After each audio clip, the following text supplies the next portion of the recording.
은혜가 충만하게 되기를 주의 이름으로 축원합니다. 경상도 사람들은 무뚝뚝함이 매력이라고 합니다. 그런데 정말 저는 그게 매력인지 잘 모르겠어요.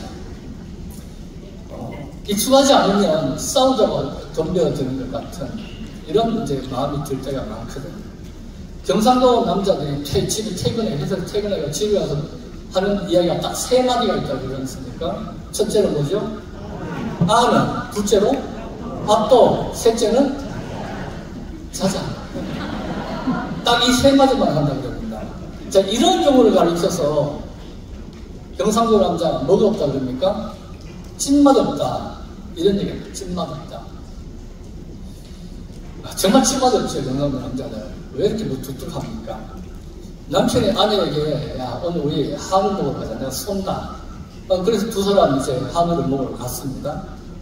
잘 먹고 돌아왔는데, 아내가 배탈이면 이제 배가 아프다 그래요. 그러면 서울 남자들은 뭐라 할까요? 배 아파. 내가 당장 가서 약 사올게. 잠깐만 기다려. 약사를 달려가거든요. 그런데 경상도 사람들은 어떻게 하는지 아십니까? 내 이 말 천벌도 알아봤다. 이런 딱 돼지고기가 네 수준이다. 경상도 사람이 그렇게 얘기하는데요. 찜만 다 떨어지죠. 그러면 이 부인들이 어떻게 생각하? 저놈의 화상 내가 뭘 믿고 저 사람하고 내가 지금까지 살았는지 정말 자신이 답답하죠. 그런데 이렇게 헤어지지 않냐고 살 수 있는 매력이 경상도 사람이 하나 있어요. 이게 뭔지 아십니까? 말은 그렇게 하고도 경상도 사람들 어떻게 하냐면 슬그머니 나갑니다. 슬그머니 나가가지고 좀 이따 들어가가지고 할명수 하나 주면서 자 물어라. 배탈이나 할명수가 치워지라.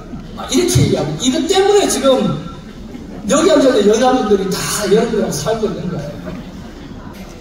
안 그렇습니까? 사람들이 살아가면서 가장 아름답게 보여질 때가 언젠가요? 사랑하고 아껴주고 화목하며 살아갈 때입니다. 경제적으로 풍요로움이 화목의 결정적인 요소는 아닙니다. 가난해도 화목하며 행복한 사람들이 얼마나 많이 있는지 몰라요. 화목함은 천국을 미리 맛보는 것과 같습니다. 잠언 17장 1절에는 마른 떡 한 조각만 입고도 화목하는 것이 제육이 가득하고도 다투는 것보다 나으니라 라고 말합니다. 화목하게 사는 것, 그것이 하나님께서 우리들이 원하는 것이며 하나님께서 가정을 세우신 뜻이라고 이야기할 수가 있습니다. 뿐만 아니라 하나님은 우리에게 원하는 우리 인간들이 인간관계 속에서도 모든 사람들로 더불어 화목하게 살기를 원하십니다. 예수님은 예배를 드리는 것보다 더 선행해야 할 조건으로 형제와 화목을 요구하셨습니다. 마태복음 5장 23절부터 4절에는 예물을 제단에 드리려다가 거기서 내 형제에게 원망 들을 만한 일이 생각나거든 예물을 어떻게 하라고요? 제단에 두고 먼저 가서 형제와 화목하고 그 후에 와서 예물을 드려라 라고 말씀합니다. 우리들이 드리는 이 예배가 하나님께서 받으시기 합당한 예배가 되기 위해서는 형제 자매 사이에 원망과 불편의 관계를 먼저 풀어야 된다는 거죠. 여러분들 예배 많이 드시지 않습니까? 그런데 혹시 성도들 가운데 마음이 불편한 사람들, 뭔가 마음에 미워함이 있는 사람들, 그런 사람들 마음에 품고 예배를 드리시는 분들이 계신다고 한다면 그 예배 하나님께서 기뻐하지 않는다는 것이죠. 정말 우리들이 드리는 그 예배를 하나님께서 기뻐 받으시도록 하려면 뭘부터 해야 될까요? 예물을 제단에 두고 먼저 가서 형제하고 화목하고 예물을 드려야 그 예물을 하나님께서 받으신다는 거거든요. 한번 옆에 있는 분들하고 손잡고 한번 박수합시다. 사랑합니다. 사랑합니다. 저기 송호수 장로하고 유승희 장로는 서로 사랑합니다 하면요 다른 사람 볼 때 오해해요. 남자들끼리만 좀 하고 여자분들끼리만 좀 하십시오. 히브리서 12장 4절에서는 더 심각한 말씀을 하고 있는데 모든 사람과 더불어 화평함과 거룩함을 따르라. 이것이 없이는 아무도 주를 보지 못하리라. 이렇게 말씀할 정도로 화목을 강조하고 있습니다. 평신도순회에 참석한 모든 성도들은 형제와 자매와 또 교우들이 서로 화목한 이런 관계를 만들어가게 되기를 주의 이름으로 축원합니다. 그래야 우리가 드리는 예배가 헛된 예배가 되지 아니하면 더 나가서 주님을 기쁘게 만날 수 있게 된다는 것이거든요. 고린도후서 5장 18절에서는 하나님께서 우리에게 화목하게 하는 직분을 주셨다고 말씀합니다. 모든 그리스도인들은 하나님으로부터 받은 공통적인 직분이 있는데 그것이 바로 뭡니까? 화목하게 하는 직분입니다. 그리고 화목은 인간관계에서 이루어지는 모든 것에서의 화목만이 아니라 하나님과의 관계 속에서도 화목을 이루어줘야 할 것을 가르쳐주고 있습니다. 그래서 고린도후서 5장 19절 20절에는 하나님께서 그리스도 안에 계시사 세상을 자기와 화목하게 하시며 그들의 죄를 그들에게 돌리지 아니하시고 화목하게 하는 말씀을 우리에게 부탁하셨느니라. 그러므로 우리가 그리스도를 대신하여 사신이 되어 하나님이 우리를 통하여 너희를 권면하시는 것 같이 그리스도를 대신하여 간청하노니 너희는 하나님과 화목하라. 화목의 이 최고의 정점은 하나님과 화목하는 것입니다. 가족과 이웃과의 화목보다 더 중요한 것이 있으니 그것이 뭡니까? 하나님과 화목하는 것입니다. 오늘 우리에게 이 본문은 욥의 친구 가운데서 엘리바스가 한 말입니다. 비록 욥에 대한 그 오해 수출과된 말이긴 하지만 이 오해를 빼고 본다면 이 엘리바스의 말은 틀린 게 하나도 없습니다. 엘리바스는 욥에게 하나님과 화목하라라고 말합니다. 이 말에는 하나님과 화목해야 함의 중요성을 말하고 있습니다. 진정한 복은 하나님과의 관계가 바로 될 때 얻어지는 것입니다. 본문 21절에는 너는 하나님과 화목하고 평안하라. 그리하면 복이 내게 임하리라 라고 합니다. 화목은 하나님과 통하는 관계를 말합니다. 하나님과 화목한 후에 평안해질 수가 있습니다. 그리고 하나님의 복이 임합니다. 따라서 하나님과 통할 때 우리에게 평안과 복이 온다는 것이죠. 하나님과의 관계가 통해야 은혜도 받고 평안도 누리고 기쁨도 맛보고 감사하는 마음도 우러나게 되는 것입니다. 그러나 하나님과의 관계가 막히게 되면 어떤 일이라도 되지 않습니다. 바느질을 해보신 분들은 잘 아시겠지만 바느질 할 때에 실 중간에 매듭이 되어 있으면 바느질이 잘 됩니까? 안 되죠. 저의 경험이 그래요. 저 바느질 잘하거든요. 저희 집에 바느질은 제가 다 합니다.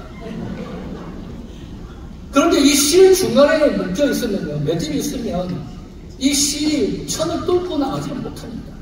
그래서 이 실의 그 매듭을 풀어야 이 바느질이 되는 것처럼 하나님과의 관계 속에서도 그 맺혀져 있는 이런 것을 풀어야 하나님과의 관계가 진정으로 회복될 수가 있는 것이고 화목한 관계가 이루어질 수가 있는 것입니다. 매듭을 푸는 것은 화목을 회복하는 것입니다. 그렇다면 하나님과 화목하는 길은 무엇입니까? 오늘 말씀을 중심으로 해서 생각해 보게 되면 첫째로 하나님의 말씀을 마음에 두는 것입니다. 이스라엘의 역사를 성경을 통해서 살펴보게 되면 이스라엘이 흥할 때, 민족이 잘 될 때는 언제나 하나님과 화목했을 때입니다. 이스라엘이 환난이 임하고 재앙이 닥치고 나라가 망할 때는 언제나 그 하나님과의 관계, 화목의 관계가 깨어졌을 때입니다. 그런데 하나님과의 화목할 때와 그렇지 않을 때 그 기준은 뭡니까? 하나님 말씀입니다.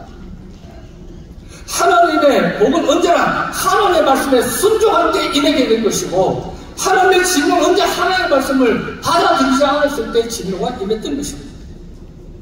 공동통역 성경에 유지서라고 하는 책이 있습니다. 유지서 5장을 보게 되면 이런 내용이 나옵니다. 아수르의 요르바네스 왕이 홀로페르네스를 이스라엘에 보내어가지고 그 땅을 점령하라고 명령을 드립니다. 아시리아 그 총사령관인 홀로페르네스는 이스라엘 사람들이 산봉우에 성을 쌓고 전쟁을 대비하는 것을 보고 화가 나가지고 모압과 암몬의 지휘관들을 불러놓고 말하기를 가나안 주민 여러분, 산간지대에 사는 사람들은 어떤 사람이며 이 이스라엘 사람들을 산간지대에 사는 사람이라고 하는 이유는 예루살렘이 산꼭대기거든요. 그래서 외경을 보게 되면 이스라엘 사람들을 산족이라고 합니다. 산족. 그래서 이 산간지대에 사는 사람들은 어떤 사람이며 도시의 형편은 어떻고 병력은 얼마이며 어떻게 해서 그 군대가 그렇게 강하고 힘있게 되었소라고 묻습니다. 암몬의 총지휘관인 아키오르는 말하기를 그들은 갈대아인의 후손으로서 조상들의 관습을 따라 하나님을 인정하고 하나님을 예배했습니다. 그들의 하나님은 우리를 미워하는 하나님이어서 그들이 하나님에게 죄를 죄를 짓지 않는 동안에는 나라가 번영했습니다. 그 후 그들은 하나님이 정해준 길에서 벗어났기 때문에 여러 전쟁에서 참패하고 포로로 잡혀 외국에 끌려갔으며 그들의 신전은 완전히 파괴되었고 도시들을 적군에 빼앗겼습니다.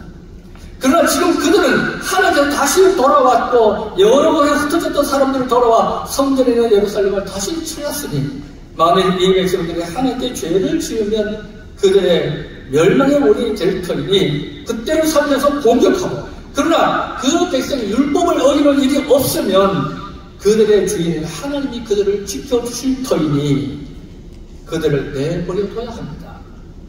잘못했다가는 우리가 세상의 웃음거리가 됩니다. 이런 얘기가 합니다. 이게 어떤 말일까요? 지금 그 백성들이 하나님과 아주 화목한 관계가 되어져 있는데 그들은 하나님 말씀의 율법을 잘 지키고 있기 때문에 지금 우리가 섣불리 와서 공격했다가는 우리가 세상의 웃음거리가 된다는 겁니다. 이건 무슨 말일까요? 하나님의 말씀을 잘 지키는 것이 하나님과 화목하는 길이며 하나님이 그 민족을 지켜주시는 근거가 된다는 것입니다. 본문 22절 말씀을 보면 청하건대 너는 하나님의 입에서 교훈을 받고 하나님의 말씀을 내 마음에 두라. 하나님의 말씀을 어디에 두라고요? 마음에 두라. 마음에 한번 손을 한번 이렇게 해봅시다. 마음에 두라. 하나님의 말씀을 머리에 둘까요? 하나님의 말씀을 머리에 둬야 할까요? 마음에 둬야 돼요. 하나님의 말씀을 마음에 둬야 돼요. 우리는 그죠? 하나님의 말씀을 뭐로 알아면 머리로 알아요. 그 하나님의 말씀을 머리로 아는 것이나 하나님의 말씀은 가슴으로 알아야 되고 마음으로 알아야 되는 것입니다. 여기에 새겨둬야 되는데 우리는 하나님의 말씀을 머리에만 새겨두고 있기 때문에 이게 바로 문제가 되는 것입니다. 마음에 둔다라는 이 말은 피와 심장이 움직이는 곳, 즉 생명의 중심에 있게 한다는 이런 의미입니다. 하나님의 말씀이 내 삶의 중심이 되어져야 한다는 이런 뜻입니다. 즉 하나님의 말씀을 따라 행하고 생각하고 움직인다는 의미입니다. 그것이 뭡니까? 화목입니다. 인생이 언제 평안할 수가 있습니까? 세상 만사를 주관하시는 하나님의 말씀을 따라 살 때입니다. 인류의 조상 아담과 하와에게 불행이 찾아온 것은 언제였죠? 하나님의 말씀을 어겼을 때입니다. 먹지 말라 하던 그 선악과를 따먹은 후에 불안과 두려움이 찾아왔습니다. 그러므로 가장 중요한 관계를 하나님께만 두고 삶의 가치를 하나님의 말씀에 두겠다고 결심하셔야 됩니다. 하나님 말은 그 무엇에게도 나의 마음을 뺏기지 않겠다고 결정하셔야 됩니다. 그리고 하나님의 말씀을 마음에 두고 그 말씀에 순종하셔야 합니다. 당장 손해보는 것 같아도 하나님의 때를 기다리며 하나님의 말씀에 순종하는 삶을 살아야 합니다. 하나님과 맺어져 있는 것을 풀어야 합니다. 그리고 날마다 하나님의 말씀을 마음에 두며 하나님과 친밀한 관계를 맺어야 합니다. 하나님과 화목하기를 원하십니까? 하나님과 화목하기를 원하십니까? 그렇다면 하나님의 말씀을 머리가 아닌 마음에 두고 그 말씀을 순종하고 살아서 하나님과의 그 친밀한 관계가 회복되어지고 유지되어지는 우리 삼남년의 교주들 수료에 참석한 모든 성도들이 되시길 주의 이름으로 축원합니다. 그 다음에 두 번째로는 하나님께로 돌아가야 합니다. 인생의 무너짐은 어디서 왔을까요? 하나님을 떠날 때부터 찾아오게 된 것입니다. 하나님께서 인간을 창조하실 때 인간은 하나님 앞에 서 있는 존재로 만들었습니다. 그런데 아담과 하와가 선악과를 따먹고 범죄할 때부터 인간은 어떻게 됩니까? 하나님 앞에 서 있는 걸 두려워하면서 하나님을 살살 피하고 숨기만 갖죠. 이것이 하나님과의 거리를 말하는 겁니다. 결국 그 거리는 에덴 동산에 쫓겨나는 그런 불행의 원인이 됩니다. 하나님의 거리가 멀어지고 하나님과의 관계를 화목한 관계를 만들 수가 없었습니다. 하나님과의 이 거리는 화목과 정비례합니다. 하나님과 가까우면 가까울수록 화목 관계를 어떻게 될까요? 더 좋아지죠. 그러나 하나님과의 거리가 멀어지면 멀어질수록 하나님과의 화목의 관계도 멀어집니다. 지금 여러분들과 하나님과의 거리는 어느 정도 되십니까? 지금 여러분들은 하나님과의 거리를 어느 정도 두고 계십니까? 멀찍이 두고 따라가는 그런 관계입니까? 아니면 손잡고 함께 가는 그런 거리입니까? 우리 하나님과의 거리가 아주 가깝고 늘 손잡고 함께 할 수 있는 이런 거리를 유지할 수 있는 우리 성도들이 되기를 주의 이름으로 축원합니다. 그래야 하나님과의 그 관계가 더욱더 화목해질 수가 있는 것이거든요. Out of sight, out of mind. 보지 않으면 마음도 멀어진다 라는 말이 있죠. 보이지 않는다는 것은 멀리 떨어져 있다는 것을 말합니다.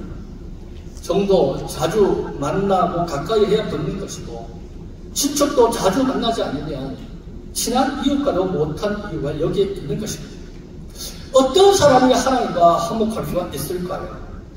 늘 하나님과 가까이 아니라 하나님을 찾고 하나님과 교제하기를 힘쓰고 하나님과 늘 기도하면서 하나님을 구하는 그 사람이 정말 하나님과 가장 화목한 관계를 만들 수 있다고 이야기할 수가 있을 것입니다. 이런 사람이 하나님과 화목함으로 말미암아 행복한 삶을 살 수가 있게 되겠죠. 우리 이편스에 참석한 삼년의 성도들은 얼마나 자주 하나님 찾고 하나님과 기도하십니까? 우리가 하나님을 가장 많이 찾을 때가 기도가 될 것입니다. 기도가 우리에게서 그만큼 횟수가 줄어들고 또 양이 줄어든다면 그만큼 우리는 하나님을 더 찾고 있다고 이야기할 수가 있을 겁니다. 그러나 하나님을 꾸준하게 찾고 기도를 통해서 하나님의 그 은혜를 계속 사모하며 하나님 나의 손 붙잡아 주시고 나의 삶에 역사해 주시옵소서 하나님 하고 부르짖는 사람, 이 사람은 아무래도 하나님과 더 화목의 관계를 만들어갈 수가 있지 않겠습니까?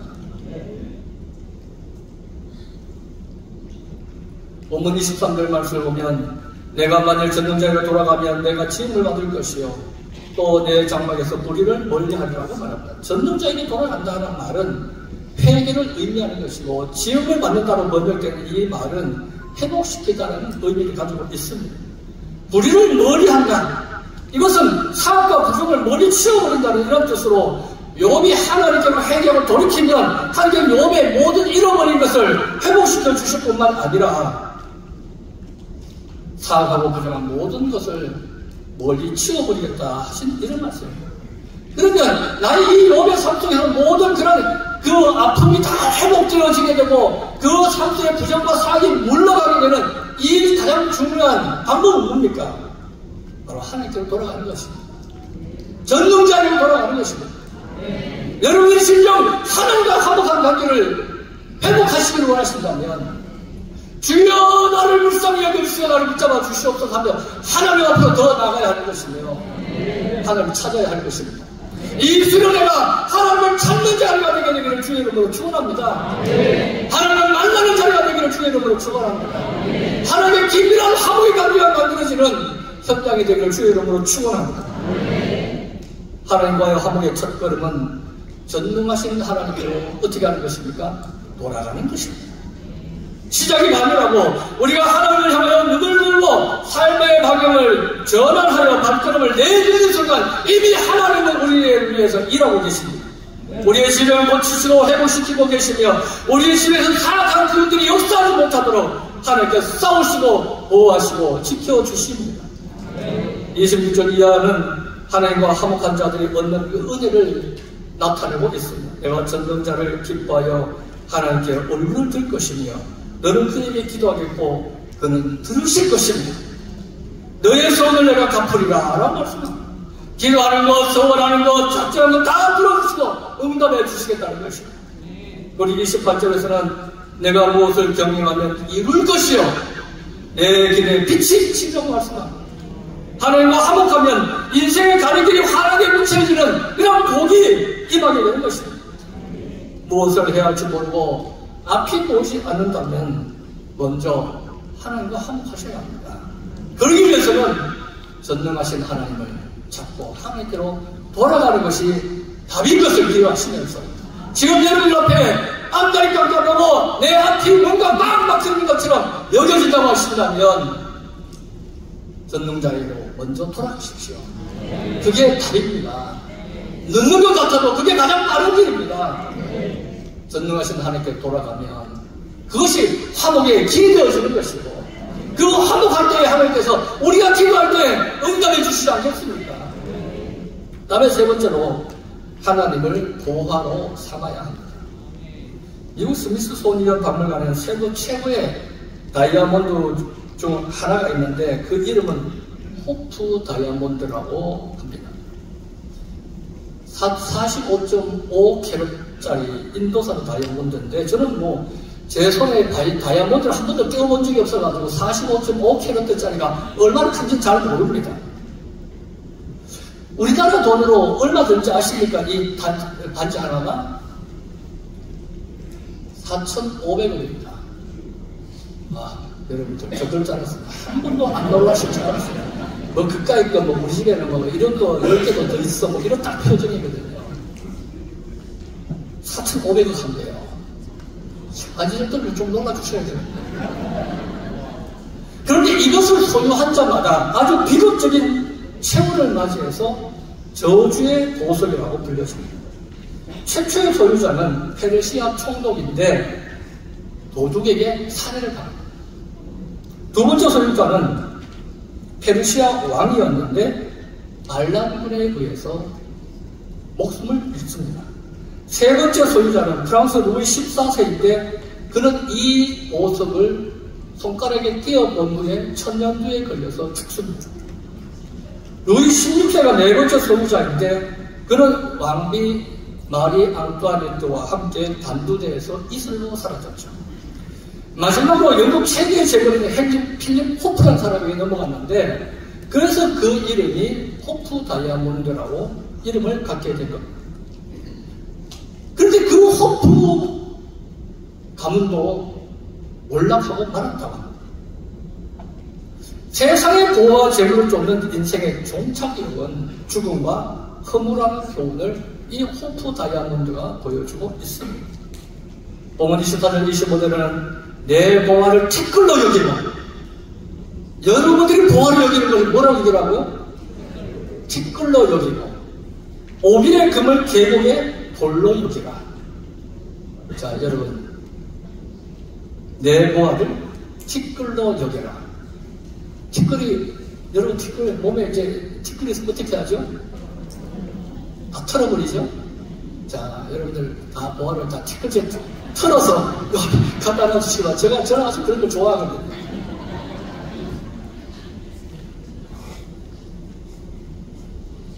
오빌의 금을 계곡으로 여기라. 그러면 전능자가 내 보화가 되신다. 내게 고귀한 은이 되신다. 이 세상의 그런 보화를 티끌로 여기고 오빌의 금을 돌로 여기면 우리에게서 보화는 누가 된다고요? 전능자가 내 보화가 될 것이다. 내게 고귀한 은이 될 것이다. 누구나 하나님의 참된 보화를 얻으려면 먼저 세상의 보배는 지푸라기처럼 버려야 된다는 것입니다. 하늘의 보화에 비하면 세상 것은 아무리 귀한 것이라고 할지라도 비교도 되지 못한 것입니다. 그런데 우리는 세상의 것을 귀중히 여기고 그것을 붙잡고 있으며 그러면서도 하나님의 것을 더 받으려 하거든요. 본문에 그리하면 이라는 이 접속사는 절대적인 의미를 가지고 있습니다. 세상의 보화를 버리지 않으면 절대로 참된 보화를 얻지 못한다. 전능자가 우리의 궁극적으로 얻어야 할 보화이며 전능자는 세상 어떤 보화도 바꿀 수 없는 가장 귀한 보배라는 것을 말씀하고 있는 것이거든요. 우리가 하나님의 가장 귀한 보배를 여길 때에 하나님께서 우리를 가장 보배로운 존재로 여겨주실 것입니다. 보화를 뒷굴러기라는 말과 오빌의 금을 개국의 돌로 여기라는 말은 세상의 보화를 먼지와 돌로 여길 수 있어야 된다는 것입니다. 이것은 사람들이 가장 좋아합니다. 저 얼굴을 딱 보십시오. 제가 좋아하기 생기지 않았습니까? 제가 얼굴이 좀 새까맣죠? 아르메니아 갔다 와 제가 얼굴 더 탔거든요. 괜찮습니다. 저 얼굴 뭐 맞는 말씀이에요. 제가 하얀데 제가 까맣다 이럴 텐데 맞지요 하는 여러분들이 예 하면 거짓말 하는 거지만 제가 새까맣다 하는데 예 하면 맞는 거거든요. 그래서 제가 이제 우리 어제 주일날 점심을 먹고 제가 아르메니아 갔다 와가지고 얼굴이 많이 탔습니다. 그런데 우리 교회 이제 권사님 집사님들이 저에게 뭐라고 말씀하시는지 아세요? 그래도 멋집니다. 그렇게 말씀하시더라고요. 야, 말 한마디가 사람을 그죠? 얼마나 기쁘게 만들지. 정말 탔어요. 이러면, 기분이 약간 쎄하게. 원래는 저 도둑놈 보고, 너 도둑놈이지 하면 기분이 나쁘거든, 도둑놈도. 그런데 그죠? 저 얼굴 탔는데, 나도 탔어요. 이러면, 야, 그렇지 뭐. 그런데, 멋집니다. 이게 괜히 기분이 좋더라고요. 또 어제도 이런 얘기를 들었어요. 어제 협성대학 동문회에서 부산 제일감리교에서 세미나를 했거든요. 협성대학교 학장님이 저에게 이런 말씀 하시더라고요. 점심 먹고 나서 찾아가는데 감독님 얼굴이 하면 알잖아요. 새까맣다 얘기 많이 해요. 그래서 기대를 하고 있었는데 정말 기대대로 감독님 얼굴이 새까맣습니다. 그런데 매력이 있습니다. 그러시더라고요. 정말 말의 기술 좋은 거거든요. 우리 성도들에게 여러분들도 말의 기술이 좀 필요해요. 이 말의 기술이 없어가지고 말은 말이지만 사람의 이 마음에 상처를 주거든요. 근데 말이 기술이 있으면 많은 말이 듣는 기분이 좋아. 한번 옆에 있는 분들하고 한번 칭찬 한번 해보시기 바랍니다.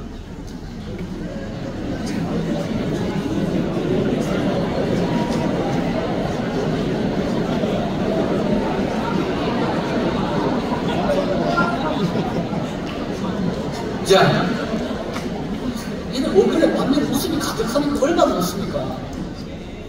자, 한번 여러분이 다시 한번 인사합시다. 당신은 보화입니다.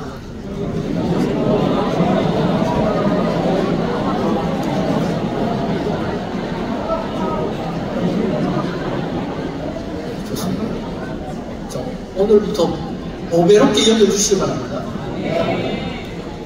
저 딱 보십시오. 보배롭게 생겼잖아요.